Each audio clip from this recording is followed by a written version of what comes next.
सीधी सी बात है, पाकिस्तान जो है दो हाथी पालता है, एक जिसके खाने के दांत होते हैं, एक जिसके दिखाने के दांत होते हैं। अब देखिए, पाकिस्तान के हाथ, दोनों हाथ में लड्डू है। आपने बिलावल को बोल दिया कि हम हाफिज सईद और मसूद अजहर को इंडिया को दे देंगे। इंडिया को सिग्नल मिल गया कि अगर आप ये करोगे तो आपको वो मिल जाएगा। ठीक है, क्लियर है। अगर कल इंडिया से पॉजिटिव कोई डायरेक्शन नहीं आता, इंडिया से कोई पॉजिटिव स्टेटमेंट नहीं आता, तो पाकिस्तानी ये कहेगा मैं तो मजाक कर दिया था कि भैया है कौन बिलावल। बिलावल पर भड़का हाफिज का बेटा तलहा। तलहा ने कहा बिलावल ने पाकिस्तान की बेइज्जती कराई। बिलावल सच्चा मुसलमान नहीं, लो सर्टिफिकेट मिल गया। बिलावल सच्चा मुसलमान नहीं। दरअसल बिलावल ने 2 दिन पहले कहा था पाकिस्तान हाफिज सईद और मसूद अजहर को भारत को सौंपने के लिए तैयार है, बशर्ते भारत इस प्रोसेस में सहयोग करे। इसके बाद कल ही बिलावल के घर पर हमला भी हुआ था। ये देखिए साहब, देखिए सीधी सी बात है, पाकिस्तान जो है दो हाथी पालता है, एक जिसके खाने के दांत होते हैं, एक जिसके दिखाने के दांत होते हैं। अब देखिए, पाकिस्तान के हाथ, दोनों हाथ में लड्डू है। आपने बिलावल को बोल दिया कि हम हाफिज सईद और मसूद अजहर को इंडिया को दे देंगे। इंडिया को सिग्नल मिल गया कि अगर आप ये करोगे तो आपको वो मिल जाएगा। ठीक है, क्लियर है। अगर कल इंडिया से पॉजिटिव कोई डायरेक्शन नहीं आता, इंडिया से कोई पॉजिटिव स्टेटमेंट नहीं आता, तो पाकिस्तानी ये कहेगा मैं तो मजाक कर दिया था कि भैया है कौन बिलावल। बिलावल कोई मंत्री है, कोई संतरी है कौन बिलावल। बिलावल कौन सी कुर्सी पे बैठा विराजमान है वहां पे? बिलावल तो कोई नहीं है। हाँ ठीक है, उसका बाप राष्ट्रपति अलग चीज है, लेकिन बिलावल अपने आप में कौन सी अथॉरिटी बिलावल रखता है? तो इस तरीके की कार्रवाई पाकिस्तानी लोग करते हैं, पाकिस्तानी एस्टैब्लिशमेंट करती है। किसी से कुछ कहलवा दिया, अगर हो गया तो ठीक है, वरना यार ये तो उसने अपनी यहाँ पे पॉलिटिकल पार्टीज नहीं कहती। नहीं, वैसे मेरे को एक बात समझाइए, ये पूरी स्क्रिप्टेड है मामला कि बिलावल ये कहेगा, उसके बाद हम ये कहेंगे? 100%। देखिए, बात ये है ना कि इसमें पाकिस्तान की इंटरनल पॉलिटिक्स भी है। बिलावल चाहता है कि सिंध में उसकी मुट्ठी मजबूत हो, बिलावल चाहता है वो प्रधानमंत्री बने देश का। अब बिलावल चाहता है प्रधानमंत्री बने, लेकिन आशीर्वाद फिलहाल शहबाज शरीफ को है। जब शहबाज शरीफ को हटाया जाएगा तो पर्चा किसके नाम पे कटेगा?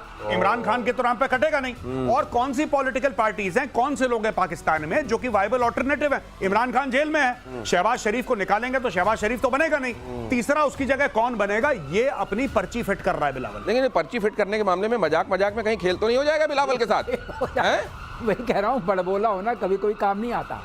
आप वो बोल रहे हैं जिसको बोलने का अधिकार नहीं है आपको, लेकिन आप बोल रहे हैं। आपने देखा ही था, और वो भी सीधे मसूद और हाफिज के बारे में बोल रहे हैं। अरे आपने देखा था एटम बम के बारे में, वहाँ के जेल मंत्री, रेल मंत्री, तेल मंत्री सब बोल रहे थे। वहाँ ये फैशन है, हमसे लेना देना नहीं, लेकिन हम मार देंगे, चौकों पे नहीं रखा। नहीं, लेकिन ये अगर ये स्क्रिप्टेड पूरा है हिसाब किताब, तो बिलावल ने कोई गलती नहीं की है। बिलावल ने अपना खेल खेला है, उसको भी मालूम होगा मेरे साथ ये होने वाला है। कभी कभी मिसस्टेप हो जाता है ना, आपको स्क्रिप्ट दी गई, आपने डायलॉग इम्प्रोवाइज कर दिए। ये मिस स्क्रिप्टिंग है। अच्छा। आप बंदे ने कहा है कि हम पत्थर भी फेंक दिए, अब ये तो नॉन मुस्लिम है। तो अब ये क्या कहेंगे? दिन के समय घर पे हमला कौन करता है? हाफिज के लोग करते हैं कि मसूद के लोग करते हैं? ये पूछेंगे क्या? ये नहीं पूछेंगे, आवाज नहीं निकलेगी। अगली खबर देखिए, यूक्रेन को हथियार देने पर अमेरिका का यू टर्न। ड्रोन बनाने वाली कंपनी से यूक्रेन की डील। अमेरिका से यूक्रेन में होगी ड्रोन की सप्लाई। ट्रंप ने पहले हथियारों की सप्लाई रोक दी थी। गजब खेल है भाई साहब, गजब खेल है। ये लगता है कि ये मतलब इतने महत्वपूर्ण मामलों में ऐसा लग रहा है जैसे कोई, अच्छा हाँ ठीक है चलो चल लेते हैं, आज मूवी देख लेते हैं। नहीं कैंसिल करो, कल का शो देखेंगे। ये तो मैंने इससे ज्यादा ट्रंप ऐसे करता है दिनेश भाई, हाथ बढ़ाइए हाथ मिलाने के लिए। ऐसे हाथ बढ़ाई, ये चल रहा है ट्रंप का। और जब आप फाइनली ऐसे कर लेंगे तो ऐसा करके ये गजब है। ये पिछले 15 दिन में ट्रंप ने 15 दिन में 3 बार इसको हथियार दिए और वो हथियार वापस लिए हैं। ये पिछले 15 दिन में ट्रंप कर चुका। अच्छा ये दे देंगे, अरे छोड़ो अच्छा कल बात करते हैं, अच्छा ले ही लो, हाँ सर मैं आ रहा हूं लेने, अरे हटो पीछे हटो। ये करता रहता है ट्रंप भी वहां पे खेल रहा है, ट्रंप खेल रहा है इसके साथ, जेलेंस्की के साथ। नहीं ये बहुत बड़ा खेल है।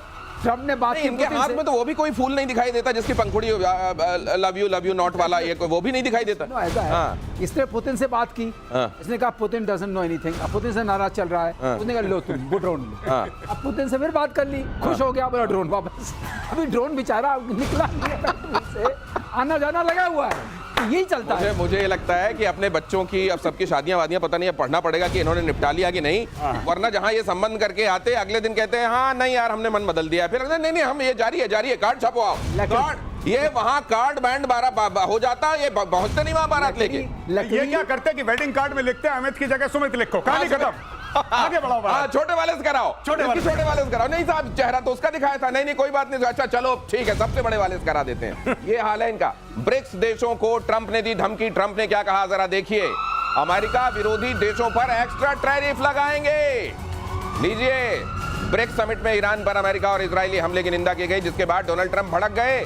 चीन ने किया अमेरिका पर पलटवार, कहा ब्रिक्स टकराव के लिए नहीं है और किसी अन्य देश को निशाना नहीं बनाता। अब ये तो हवा से भी लड़ जाएं, इनको हर जगह डील दिखाई देती है, लड़ाई दिखाई देती है। अब इनको ब्रिक्स से खतरा दिखाई देने लगा है। ब्रिक्स से खतरा दिखाई देने लगा और इन्होंने धमकी दे दी है। लेकिन एक और रिपोर्ट आई है, जो कि खुफिया रिपोर्ट है अननेम्ड सोर्सेस की, जिसको मेन स्ट्रीम मीडिया ने कवर करा है। वो ये कहता है कि एक व्हाइट हाउस का इंसाइडर, जिसका नाम नहीं ले गए, जो कि एनोनिमस सोर्स बताया, और मेन स्ट्रीम मीडिया में भारत में खूब चल रही है खबर ये आज, कि भाई उसने बोला है ट्रम्प झूठ बोल रहा है टैरिफ वैरिफ के बारे में, ये सब धमकाता है, ये माहौल बना रहा है, क्योंकि उसको पता है कि उसकी प्रेसिडेंसी का सबसे बड़ा तुरुप का जो इक्का है ये टैरिफ है। ये टैरिफ टैरिफ टैरिफ टैरिफ करके पूरी दुनिया में टैरिफ टैरिफ खेलना, इसमें करना रखना कुछ नहीं है। ये असल में ब्राजील, वहां पे ब्रिक्स वाले मामले में सुना अंदर अंदर ये बात भी हो गई, ये जो डॉलर वाले सिस्टम में पूरी दुनिया को जकड़ रखा है, इससे बाहर निकला जाए। हाँ, नहीं सुनिए, आप बताते हैं। हाँ। ये चौथी धमकी है ब्रिक्स को। अच्छा। पहली में 100% टैक्स लग रहा था। अच्छा। टैरिफ। अच्छा। दूसरी में 150 लगा। अच्छा। तीसरी में फिर 100 लगा। ओ। अब की वाले में 10% की। 10%। मोदी जी ने बोला ठीक ठीक लगाओ भैया, ठीक ठीक लगाओ, ठीक ठीक लगाओ। क्या ये 150 150 ये धमकियों का अच्छा, चलो 10 में मान लो, 10 में मान लेते हैं। 150 से 10। हाँ, तो आप देखिए, ऐसा है कि एक तरीके से रियायत दी है, धमकी के फॉर्म में दी है, ब्रिक्स को रियायत दी है। नहीं तो अगर 2 दिन में 150 से 10 पे आ सकते हैं, तो 6-7 दिन होते होते। ये मामला दिसंबर से शुरू हुआ था, अभी हम जुलाई में पहुंचे हैं। अच्छा। ये मतलब ठीक है, मतलब साल भर में पुरानी जगह वापस आ जाता है मामला। अगली खबर देखिए, भारत को इजराइल का बहुत बड़ा ऑफर, 6th जनरेशन मिसाइल का ऑफर दिया गया। हवा से हवा में मार करने वाली मिसाइल स्काई स्टिंग, जो चाइना की PL-15 है उसकी तुलना में ज्यादा विध्वंसक मिसाइल। ये कौन सी मिसाइल है सर? स्काई एक स्टिंग, नई मिसाइल बनी, जब वो 6th जनरेशन बोलते हैं, आसमानी डंक। हाँ, आसमानी डंक। उसका मतलब ये है, ये मिसाइल दिखेगी नहीं। वो दिखेगी नहीं है? दिखेगी नहीं, रडार को नहीं दिखेगी। इसका आयर सिग्नेचर ऐसा होगा, आपको विजिबल नहीं होगा, क्योंकि एक बार ऊपर जाएगी और ग्रेविटेशनल फोर्स से नीचे आएगी। ओके। तो उसकी स्पीड बहुत ज्यादा होगी, लेकिन कोई आयर सिग्नेचर नहीं है।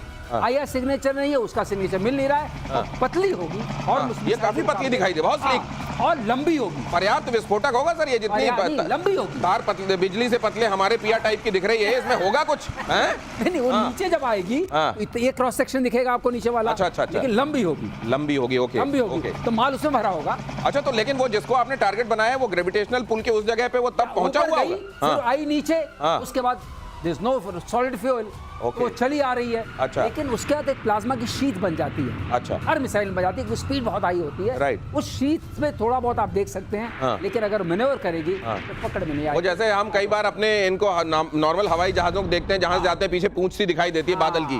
वो प्लाज्मा वाली पूंछ बनती है। नहीं, पूंछ नहीं बनेगी, वो कॉन्ट्रेल्स है। अच्छा, उसको हम वेक बोलते हैं। अच्छा, तो शीट बोलते हैं, वो अराउंड ही रहेगी, उतनी बड़ी रहेगी। अच्छा। वेक, अगर आपको देखने का मौका मिले, जब ये आएगा अपना, जो गए हैं ग्रेस मॉड्यूल आएगा, उसमें भी बनेगी शीट। तो ये जो ऑफर किया गया है, भारत इसको स्वीकार लेगा? अब ये बात तो खरीदना पड़ेगा इसको। हम तो हर चीज खरीदते हैं, हम भीख में तो कुछ लेते हैं। राइट, हम भीख में कुछ लेते हैं। खरीदने की बात तब होगी, हमें इजराइल इसलिए विश्वास है, इजराइल टेक्नोलॉजी शेयर कर लेता है। अगर टेक्नोलॉजी शेयर करता है और इसका लोकलाइज प्रोडक्शन होता है पैराडाइमिक्स लिमिटेड में, तब हम जरूर उसमें इंटरेस्टेड होंगे, क्योंकि तब क्या होगा कि हम टेक्नोलॉजी जंप ले सकते हैं और हम उसको बनाएं। जियो लोकेट करना बहुत जरूरी है प्रोडक्शन को। ओके। ये बात महत्वपूर्ण, जियो लोकेशन क्यों जरूरी है, प्रोडक्शन का, टेक्नोलॉजी क्यों आवश्यक है, समझिए एक्सपर्ट्स आपको बता रहे हैं। और रेडार सिस्टम में भारत का एक और कीर्तिमान, DRDO ने एक गजब का रेडार बनाया है, multi static radar network. Stealth विमानों को भी पकड़ने में सक्षम है ये मल्टी स्टैटिक रेडार टेक्नोलॉजी से लैस। असल में स्टेल्थ को लेकर जितनी हवा पीके श्रीवास्तव साहब अक्सर आपको बताते हैं बनाई गई है पूरी दुनिया में, उतना मामला है नहीं सर। इसको अगर आप समझा भी सकें, अगर ये आप डालें, और हाँ ये क्लियर दिखाई भी दे रहा है सर, अगर आप इसको समझाएं ये क्या है मामला, किस तरीके से मल्टी स्टैटिक रेडार जो है ये काम करने वाला है, प्लीज। ऐसा जब हम मल्टी स्टैटिक बोलते हैं तो इसका मतलब ये है कि हमारे पास कई ऐसे इसको स्टेबल कीजिए इस जगह पर प्लीज। हाँ, जैसे ये रेडार आई है, ये रेडार के है, बहुत सारे रेडार्स हैं, इसमें हम कुछ रेडिएट नहीं कर रहे हैं, लेकिन जो उनका आईआर सिग्नेचर है या उनके जो अपने कुछ चलेंगे यंत्र, कोई रेडियो कम्युनिकेशन होगा, कोई रेडार होगा, कोई फायर कंट्रोल रेडार होगा, ऑपरेट करेगा तभी आएगा। तो वो सारी चीजें हम अपने स्टैटिक रेडार से पकड़ते हैं। ओके। और ये मल्टी स्टैटिक इसलिए हो गया क्योंकि कई जगह ये होता है। मतलब ये सर रेडार आई और रेडार के क्यों है? In between there are few radars. अच्छा। Multi means many radars. अच्छा, ओके। पैसिव रेडार्स हैं। अच्छा। और एक्टिव रेडार्स भी हमारे हैं, जो उस आपको बताया था उस वाले VHF वाले रेंज में हैं। जी। इन सबसे मिला करके हमें एक पिक्चर मिलती है थ्रू आकाश तीर और IACCS। ओके। ये थ्रेट कहाँ से आ रहा है जो स्टेल्थ वाला? तो क्या सर ये वाकई गेम चेंजर होने वाला है ये स्टेल्थ को पकड़ने के मामले में? बहुत आप ये जो दिखा रहे हैं ये लोब्स है रेडार्स के। अच्छा। लोब्स बोलते हैं इनको। ये जो ऐसे दिखाया हुआ है ये बीम है, रेडार बीम है। तो वो जो VHF वाला पकड़ है और ये वाली पकड़ है, दोनों VHF वाले पकड़ में एक खामी है। खामी ये कि आप ट्रैक नहीं कर सकते, आपको पता रहेगा। अच्छा। ट्रैक करने के लिए रेजोल्यूशन चाहिए। तो ये वाले में ट्रैक नहीं हो सकता। रेजोल्यूशन चाहिए तो आपको हाई फ्रीक्वेंसी, बहुत हाई फ्रीक्वेंसी, मतलब एक्स बैंड या क्यू बैंड या का बैंड में जाना पड़ेगा जो गीगाहर्ट्ज में होता है। तो ये इसमें क्या होता है कि जिसमें आप वो पकड़ सकते हैं। सर ये पूरी दुनिया में इतना स्टेल्थ इतना खर्चा करके, और भारत देखिए छोटी सी चीज ये बना के वो पूरी मैंने आपसे कई बार कहा था हम इसमें इन्वेस्ट करें, इसकी टेक्नोलॉजी में इन्वेस्ट करें, हमारे लिए, हमारे जैसे देश के लिए वो ज्यादा सक्षम तरीका है। तो एयर मार्शल पीके श्रीवास्तव तो बहुत स्टेल्थ वाला कम से कम पक्ष नहीं लेते हैं, कहते हैं हाँ है, ठीक है, जरूरी भी है, लेकिन इसके पीछे ही पागल हो जाओ ऐसा नहीं। अगली खबर देखिए, ऑपरेशन सिंदूर से जुड़ी बड़ी खबर है ये। F-15 के पूर्व पायलट का बड़ा खुलासा। ऑपरेशन सिंदूर में गेम चेंजर साबित हुआ भारत का एक्स गार्ड डिकॉय सिस्टम। ये बहुत बड़ी खबर है, समझ लीजिए, और इसके दर्शन भी कर लीजिए। ये आसमान में दिखाता है कि भाई साहब तुम्हारी तरफ बहुत बड़ा खतरा आ रहा है, और जब तक दुश्मन उस खतरे से निपटने में लगता है तब तक वो नकली खतरा होता है, असली खतरा कहीं और से हमला करता है। ये है इसको नटशेल में समझ लीजिए। यही वाले रफेल मारे थे पाकिस्तान।